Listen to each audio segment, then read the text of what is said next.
하나님의 말씀 창세기 25장 19에서 26절 다 같이 한 목소리로 읽겠습니다. 시작. 아브라함의 아들 이삭의 족보는 이러하니라. 아브라함이 이삭을 낳았고 이삭은 40세에 리브가를 맞이하여 아내를 삼았으니 리브가는 밧단 아람의 아람 족속 중 부두엘의 딸이요 아람 족속 중 라반의 누이였더라. 이삭이 그의 아내가 임신하지 못하므로 그를 위하여 여호와께 간구하매 여호와께서 그의 간구를 들으셨으므로 그의 아내 리브가가 임신하였더니 그 아들들이 그의 태 속에서 서로 싸우는지라. 그가 이르되 이럴 경우에는 내가 어찌할꼬 하고 가서 여호와께 묻자온대. 여호와께서 그에게 이르시되 두 국민이 내 태 중에 있구나. 두 민족이 내 복중에서부터 나누이리라. 이 족속이 저 족속보다 강하겠고 큰 자가 어린 자를 섬기리라 하셨더라. 그 해상기한이 찬즉 태에 쌍둥이가 있었는데 먼저 나온 자는 붉고 전신이 터록 같아서 이름을 에서라 하였고 그에 나온 아우는 손으로 에서의 팔꿈치를 잡았으므로 그 이름을 야곱이라 하였으며 리브가가 그들을 낳을 때에 이삭이 60세였더라. 아멘.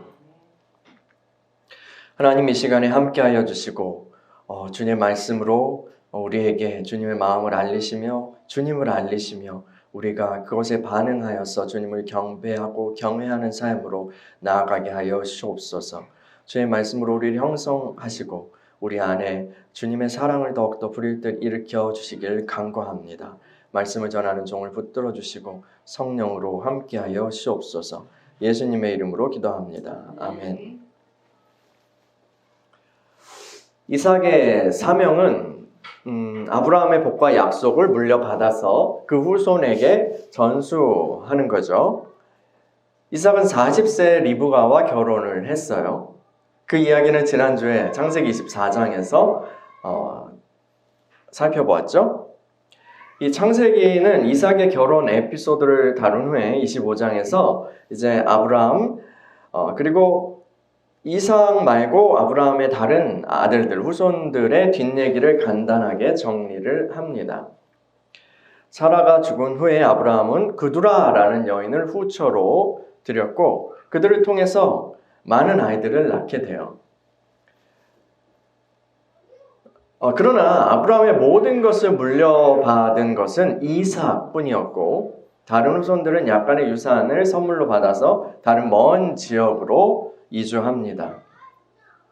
하나님께서는 또 하갈에게 약속하신 대로 이스마엘을 돌보아 주셨고 이스마엘은 크게 번성해서 이 12족속의 그런 조상이 되죠.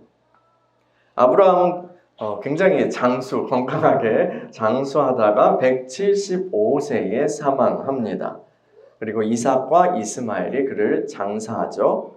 아브라함은 사라를 먼저 묻었던 그 막벨라 굴에 이제 사라와 함께 그의 아내 사라와 함께 합장됩니다. 창세기 25장 11절은요.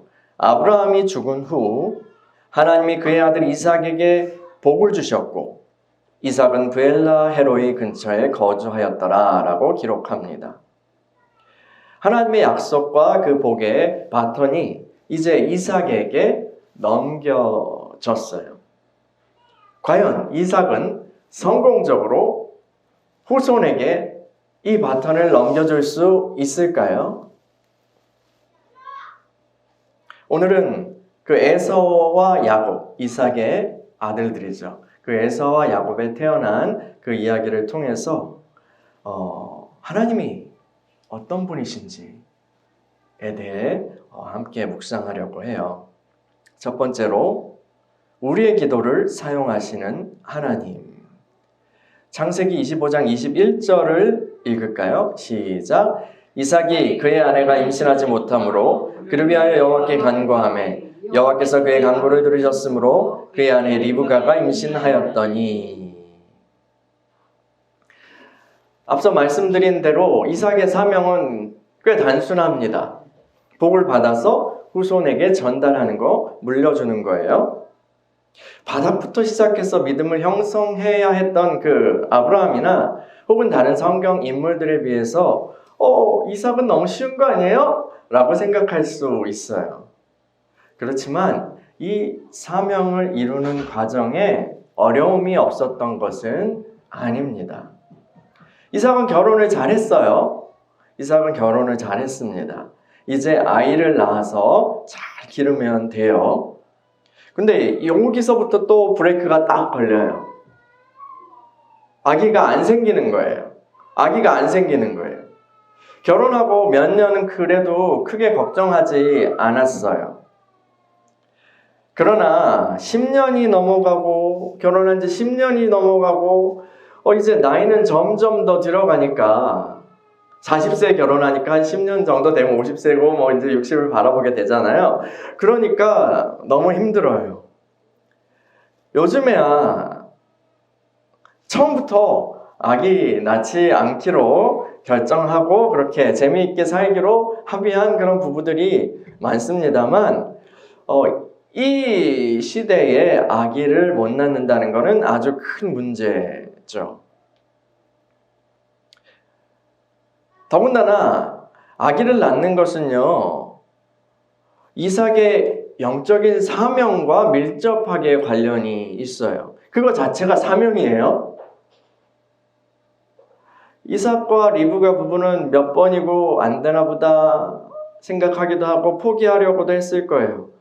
그런데 알 수 없는 부담감이 그 부부를 짓눌렀을 거예요. 아이를 가져야 되는데 왜 안 되는 걸까? 두 부부 사이에 많은 즐거운 일들이 있었을 거예요. 그러나 아기를 갖지 못하는 이 상황으로부터 오는 좌절과 또 고통은 사라지지 않았을 것입니다. 그렇게 시간을 보내면서 약 20년의 세월이 흘렀어요. 사실 이 정도면 불임이라고 결론 내려야 할 거예요. 그러나 이삭은 아내를 위하여서 하나님께 간구하였고 하나님께서는 그 기도를 들으셨어요. 드디어 리브가가 임신을 하였습니다. 여러분, 하나님께서는 그분의 일을 계획하시고요. 또 이루어 가시는 분이십니다. 그런데 하나님께서는 그분의 일을 이루어 가시는 그 과정에 우리의 역할을 남겨두세요. 우리의 역할을 남겨두십니다. 그것은 바로 기도예요. 기도요. 저는 하나님이 왜 이렇게 하시는지 여러분에게 속 시원하게 설명할 수 있으면 좋겠어요. 굳이 하나님 이렇게 하지 않으셔도 될 것 같은데, 않으실 수 있는 분인데 왜 기도라는 것을 그 과정에 어떤 우리의 역할을 주시는지 잘 모르겠어요. 근데 확실한 것은 우리의 기도를 통해서 하나님은 자신의 일을 이루어 가신다는 거죠.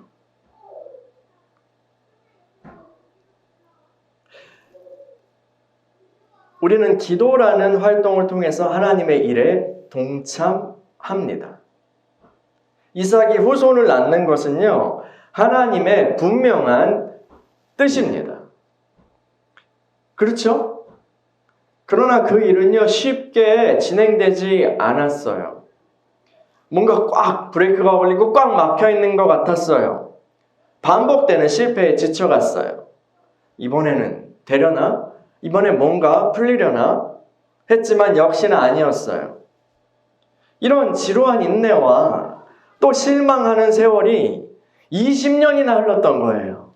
20년이나요.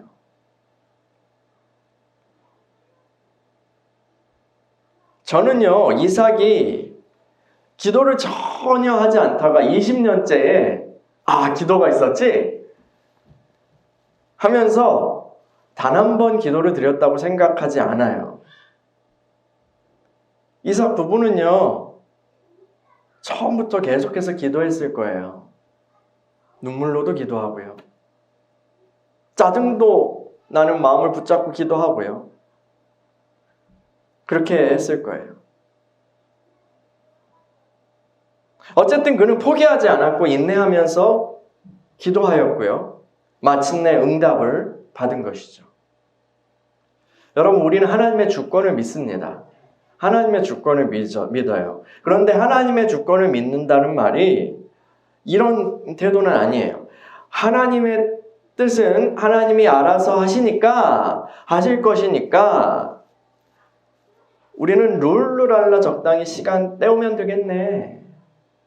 그러면 자동적으로 일이 일어나겠네. 이것은 하나님의 주권을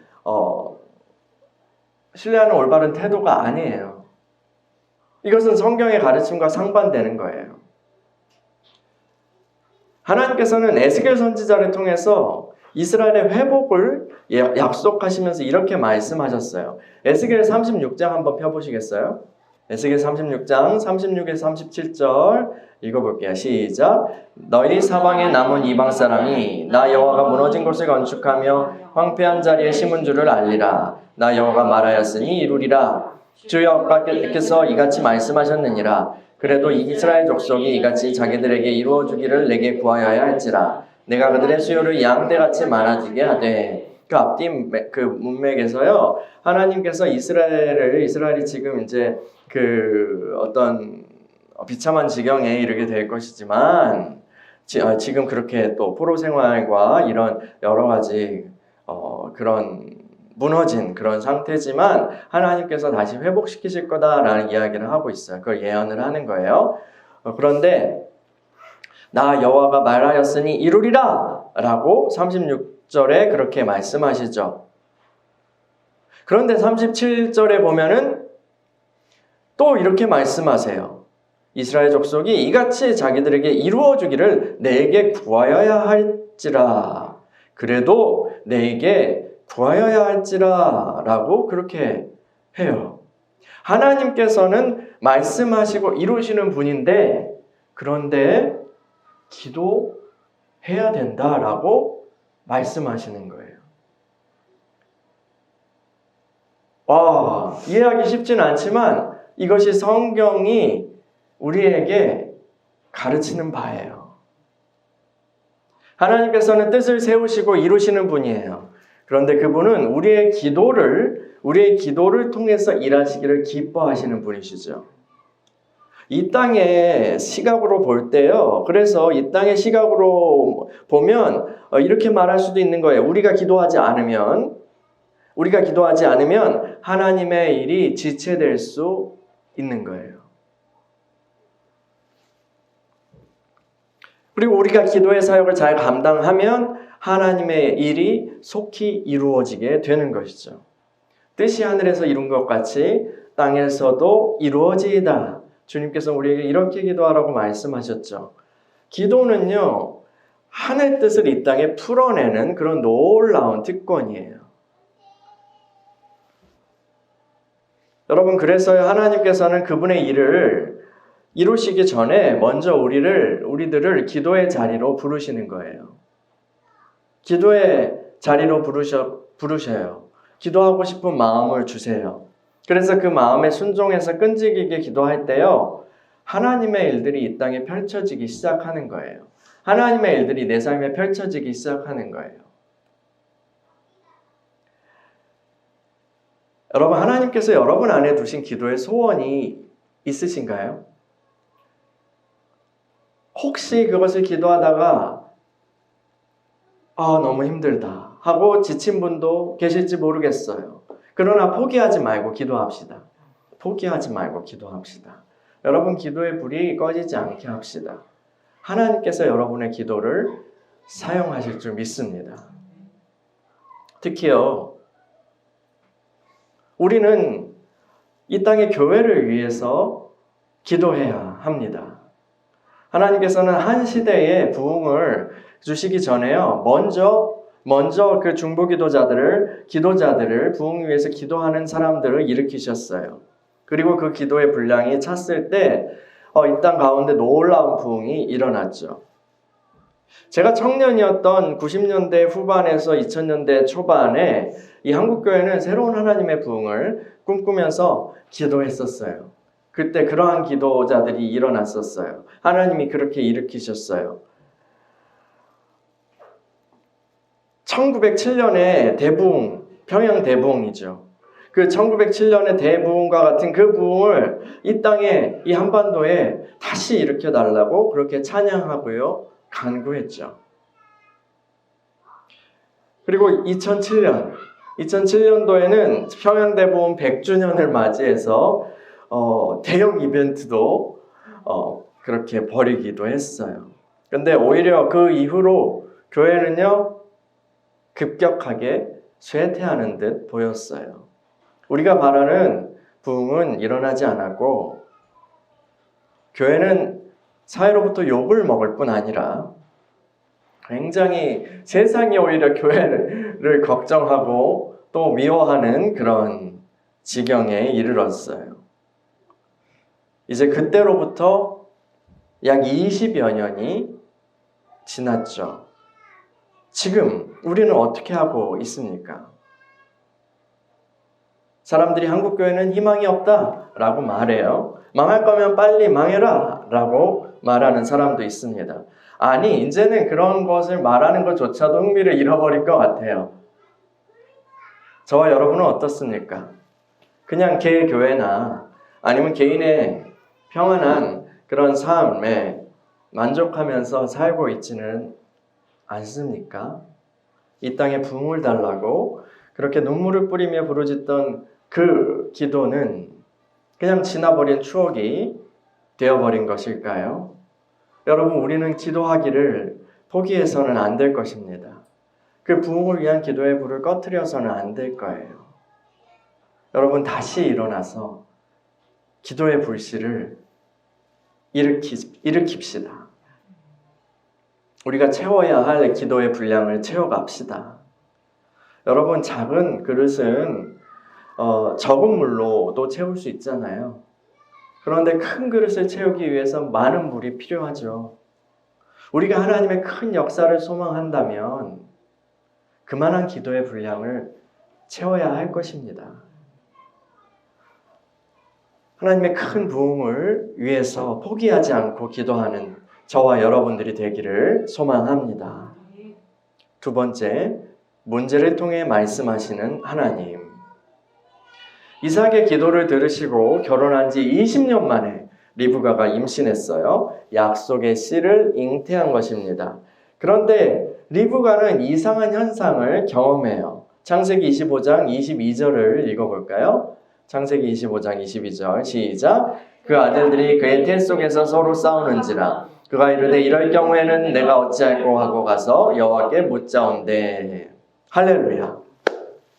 리브가는 쌍둥이를 임신했어요. 그런데 자궁 안에서 이 두 아이가 싸우는 거예요. 이런 일은 전에 들어본 적도 없는 일이죠. 리브가는 너무 괴롭고 부대끼고 힘들어서 견딜 수 없었어요. 그녀는 이것이 대체 무슨 일인지 알고 싶어서 하나님께 나아가 여쭈었습니다. 여러분, 우리가 살면서 이해할 수 없는 이상한 일들을 경험할 때가 있어요. 현대인들은 어떻게든 그 일들을 과학적이고 상식적인 선에서 이해해 보려고 노력하죠.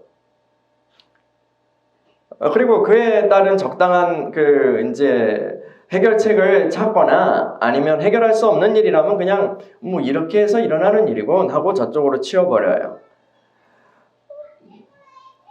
상식이나 과학기술은 하나님이 주신 것입니다. 우리는 그것을 적절히 활용할 수 있어야 해요.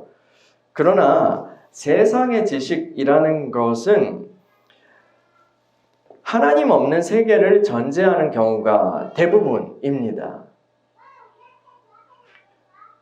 우리 믿는 이는요, 모든 만물을 하나님이 주관하시고 또 다스리신다는 그것을 아는 사람들이에요. 우리의 모든 분별과 판단과 계산은 살아계셔서 지금도 우리와 소통하시는 전능하신 하나님, 그 하나님을 전제로 이루어져야 합니다. 리브가는 자신 안에서 일어나는 이상한 현상에 과학적인 어떤 병명을 붙이고 만족하지 않았어요. 그는 하나님께 나아가 답을 구했습니다. 이 현대적인 사고를 가진 사람들은 이 리브가가 이렇게 하는 것을 보고 비웃을지도 모르겠어요. 의학이 발전하지 않은 옛 시대니까 그렇게 한 거지. 그런데 이 시대를 사는 우리 안에도 이러한 사고방식은 스며들어와 있습니다. 그런데요, 무엇이 합리적인 거예요? 무엇이 상식적인 것입니까? 창조주 하나님을 배제한 채 우리의 삶을 해석하는 것이 진정 옳다고 믿으십니까? 그렇지 않습니다. 하나님은 자연 만물을 만드신 창조자이시고요. 또 그 모든 것은 하나님으로 인하여서 그렇게 움직이고 또 살아가고 있는 거예요. 여러분, 하나님이 만드신 자연 만물은 창조자를 선포하고 있어요. 그런데 죄인은 그것을 보고도 하나님을 나타내는 그 계시들을 보고도 그거를 억누르고 무시하고 내 안에서 그것을 무시하고 반항합니다. 그러나 성령 안에서 거듭난 저와 여러분은요, 모든 만물을 통해서 그 만드신 분의 영광을 보죠. 그분께 마땅히 돌려야 할 감사와 찬양을 돌리게 됩니다. 우리는 만물이 자동적으로 돌아가는 기계가 아니라 하나님의 능력의 말씀으로 인하여서 돌아간다는 것을 압니다. 또한 하나님께서는 이 세상의 역사를 주관하시고 그분의 일을 펼쳐 가세요. 왕들이 아무리 자기가 잘났다고 하고 뭔가 세상을 움직여 보려고 하고 실제로 그런 것처럼 보이지만 그들을 누가 손에 쥐고 계세요? 하나님께서 쥐고 계세요. 거창한 거시적인 이야기뿐 아니라요, 여러분 개개인의 삶 속에서도요, 하나님께서는 그분의 선하신 사역을 이루어 가십니다. 계속해서 일해 가세요. 우리는 하나님을 사랑하는 자, 곧 그의 뜻대로 부르심을 이룬 자들에게는 모든 것이 합력하여 선을 이루느니라 라는 말씀을 알고 있지 않습니까? 하나님께서는 여러분의 삶 속에서 각자의 부르심과 사명을 이루시기 위하여서 모든 것을 통해서 작업하고 계시는 거예요. 모든 것을 통해서 작업하고 계시는 거예요. 그러면 그것을 믿는다면, 그 하나님을 우리가 믿는다면 우리가 일상의 사건들을 바라보는 관점도 달라져야 마땅합니다. 대부분의 경우 하나님께서는 어떤 일상을 배제하고 우리와 소통하시는 것이 아니라 일상을 통해서, 일상의 삶을 통해서 그 안에서 우리와 소통하십니다. 성경 공부할 때만, 예배드리고 찬양할 때만 하나님이 간섭하시는 것이 아니라 우리가 살아가는 가정과 학교와 일터와 그 모든 영역에서 하나님이 일하고 계신 거예요. 특히 우리는 이상한 일, 그러니까 문제 상황이죠. 이 문제를 겪을 때 더더욱 하나님께 나아가야 합니다. 문제가 발생하면 힘들고 괴롭죠. 문제가 발생하면 늘 하던 일들을 계속하기 어려워요. 문제가 발생하면 이거 왜 이러지? 하거나 아이고 너무 괴로워서 이거 어떻게 해야 되지? 하면서 멈춰서서 생각할 수밖에 없어요. 그래서 문제 상황은요, 하나님께서 우리에게 이렇게 말씀하시는 것과 같아요. 잠깐만 멈춰볼래? 내가 할 이야기가 있는데. 초보 신자는요, 문제가 닥쳤을 때 그냥 하나님께 나아가는 것만으로도, 무당한테 안 가고 하나님께 나아가는 것만으로도 해결되는 경우가 많아요. 하나님께 나아간 문제가 해결되는 경우가 많아요. 이것을 통해서 신자는 하나님이 참 좋으신 분이구나, 나의 아버지 되시는구나, 그리고 능력이 많으신 분이구나 라는 것을 배우게 되죠. 그런데 신앙의 연조가 깊어지면 신앙의 연조가 깊어지면 단지 문제 해결사 되시는 하나님의 그런 관점을 가지고 하나님을 대해서는 안 돼요. 하나님께서는 문제를 통해서, 문제 상황을 통해서 우리를 부르시고 자신의 뜻을 알리시고 또 우리를 변화시켜 가시기를 원하시죠. 사울은 그 초대 이스라엘 왕이 되었던 이 사울이요, 사무엘을 어떻게 찾아갔는지 아세요? 잃어버린 그 당나귀를 찾으려고 선견자에게 물어보자 해가지고 갔어요. 잃어버린 당나귀, 문제 상황이죠. 근데요, 하나님의 뜻은 당나귀 찾는 건 문제도 아니었어요. 하나님의 뜻은 전혀 다른 곳에 있지 않았습니까? 그를 왕으로 부르시는 거죠. 여러분, 일상에서 일어나는 일들을 영적인 시각으로 바라보는 연습을 하셔야 합니다. 특히 이상한 일이 일어날 때는 더더욱 하나님께서 내게 말씀하시길 원하는 어떤 것이 있는지 질문하고 묵상해야 해요. 그럴 때 주님께서는 우리의 수준에 맞게 깨달음을 주실 것입니다. 우리가 질문하면 주님은 답을 주세요. 그런 과정을 통해서 우리는 주님을 더 알고 그분과 동행하고 그리고 그분의 형상으로 점차적으로 변화되어 가는 것입니다. 저는 이것이 믿는 이들이 일상을 살아가는 정상적인 방식이라고 믿습니다. 마지막으로 야곱은 사랑하시고 에서는 미워하시는 하나님. 리브가가 하나님께 나아갔을 때요, 그녀는 놀라운 말씀을 듣게 돼요.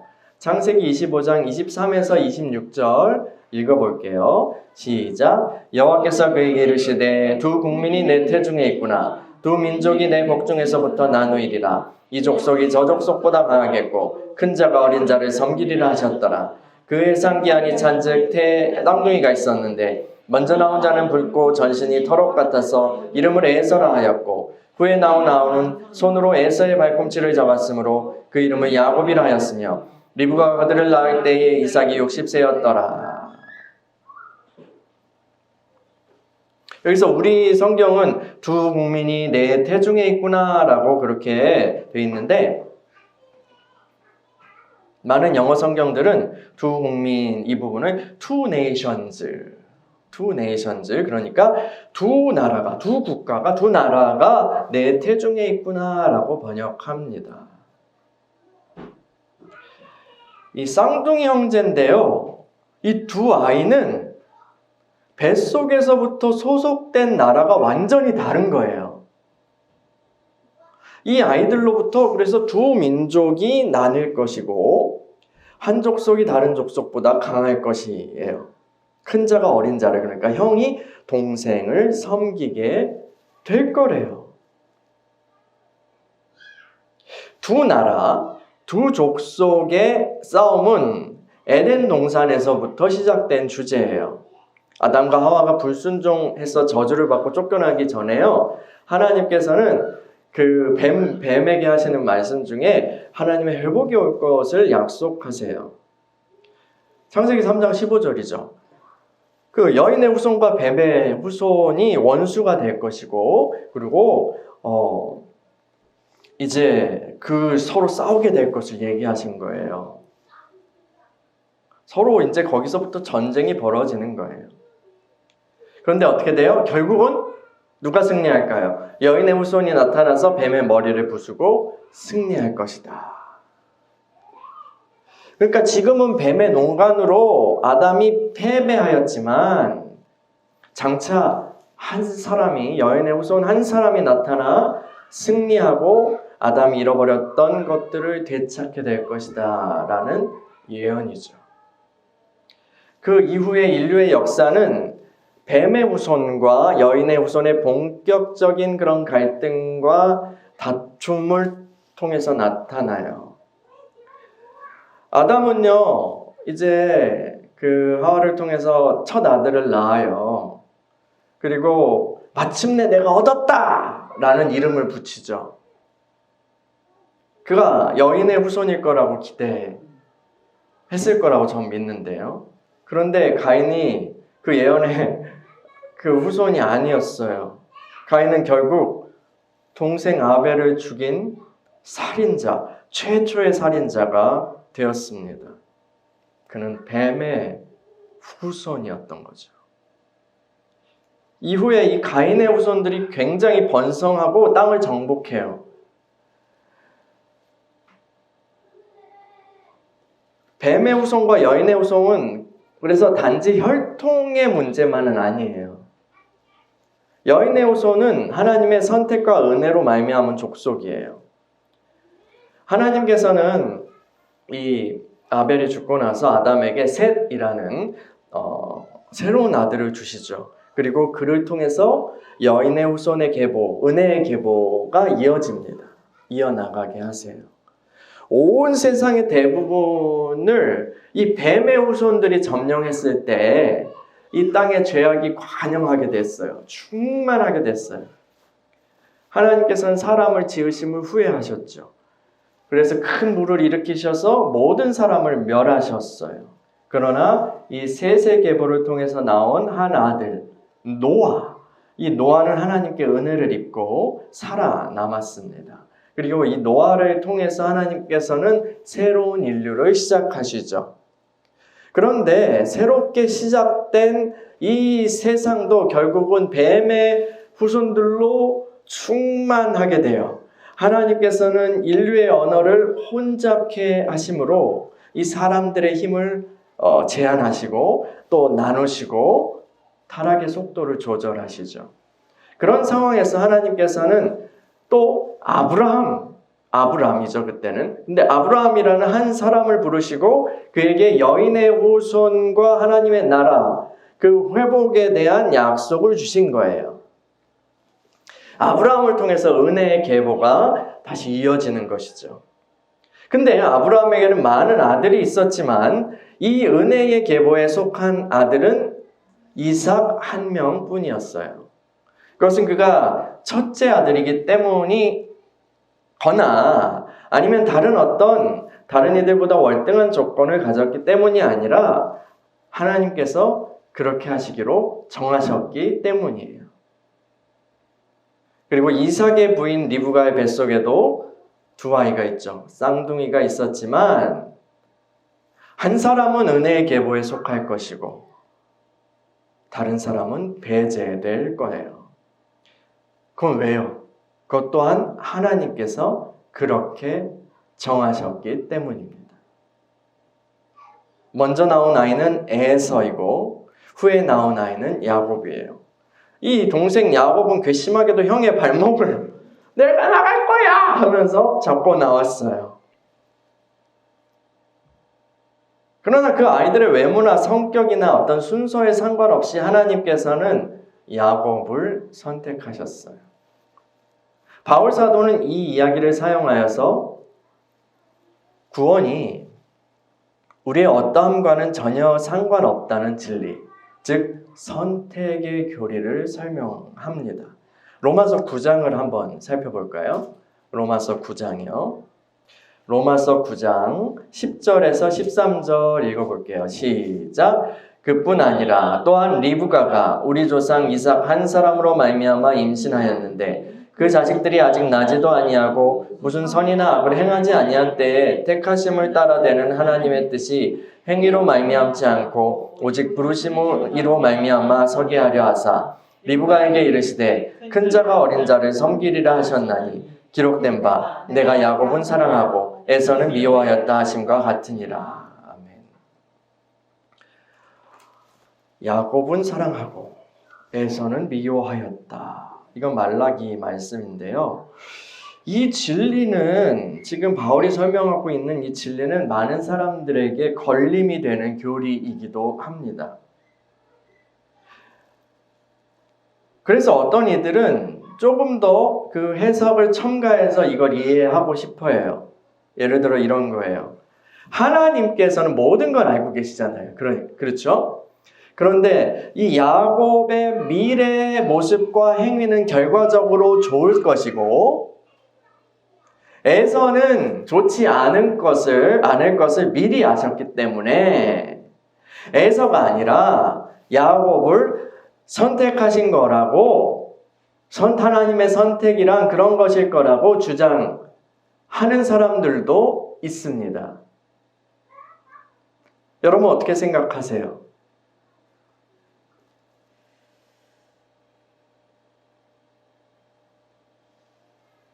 그러나 사도는 그렇게 말하지 않아요.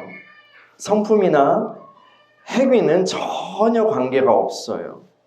후에 어떤 모습으로 변하게 될지도 논의 대상이 아니에요. 그냥 하나님이 마음대로 야곱을 선택하시고 사랑하기로 작정하셨다는 거예요. 에서의 성격이 안 좋거나 나쁜 짓을 하거나 한 것과는 상관없이 하나님은 그를 처음부터 그의 은혜에서 배제하셨다는 거예요. 우리 안에 있는 자기 중심성은요, 이런 말씀을 받아들이기보다는 자꾸 질문을 던지고 하나님 왜요? 라고 불공평한 거 아니에요? 공정한 거 맞아요? 항의를 하고 싶어 합니다. 그러나 여러분, 우리는 하나님의 말씀 앞에 겸손해야 합니다. 이해할 수 없는 말씀을 억지로 막 풀려고 해서 또 안 되죠. 선택의 교리는 누가 선택되고 누가 안 되었나를 인간이 스스로 함부로 판단하고 혹은 그러한 불안을 막 스스로 야기하라고 주신 것이 아닙니다. 선택의 교리는 믿는 이들로 하여금 겸손과 또 확신과 평안 가운데 그리스도 안에 뿌리를 내리고 자라가게 합니다. 우리가 예수를 믿고요, 하나님을 사랑하는 그분의 자녀가 된 것은 우리의 자신의 공로로 된 것이 아닙니다. 그러므로 자랑할 것이 하나도 없죠. 잘한다고 해도 자랑할 것이 없어요. 믿음 생활 하다 보면 잘하는 것 같을 때도 있고 잘 못하는 것 같을 때도 있잖아요. 뭔가 충만한 것 같을 때도 있지만 곤두박질 치는 것 같을 때도 있잖아요.